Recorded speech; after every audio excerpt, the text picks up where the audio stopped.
చేస్తారు. ఎందుకంటే కొంతమంది మాట మీద నిలబడతారు కదా, కాళ్ళ మీద కాకుండా.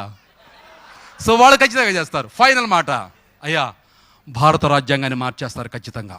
ఎందుకని? మనం బలహీనంగా ఉన్నాం. అరే మనం ఫేస్బుక్లో చూసి ఆహా ఏమి యాజిటేషన్, వాడు అమిత్ షా ఆ మాట అన్నందుకు, మన తండ్రిని ఆ మాట అన్నందుకు ఎంత ఆవేశం, ఆహా ఫేస్బుక్లో చూసి ఉబ్బి తప్పిపోయిపోతున్నాం.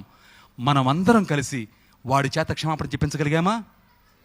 క్షమాపణ చెప్పించగలిగామా? అంటే ఇప్పుడు మనం ఓడిపోయినట్టే, గెలిచినట్ట? మనం బలహీనంగా ఉన్నామా, బలంగా ఉన్నామా?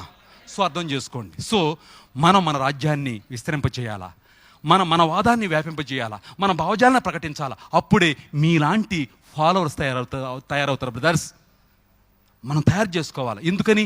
రేపు రాజ్యాంగాన్ని మార్చినప్పుడు మనం అందరం తేనె తుట్టి జోలికెళ్తే ఏమవుతుంది? ఆ తేనెటీగలనే వచ్చి కుట్టుతాయి. సో అలాగా రాజ్యాంగం అనేది ఒక తేనె తుట్టె, అది మధురంగా ఉంటుంది.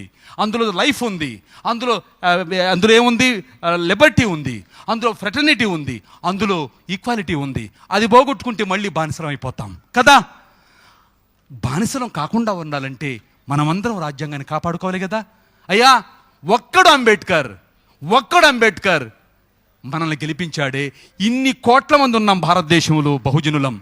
మనం అందరం కలిసి ఆయన్ని ఓడిస్తే మన మనుషులమేనా? సో మనమందరం మన భావజాలాన్ని వ్యాపింపజేయాలి, బోధించాలి, మనలాంటి వాళ్ళగా తయారు చేయాలి. ఆ విధంగా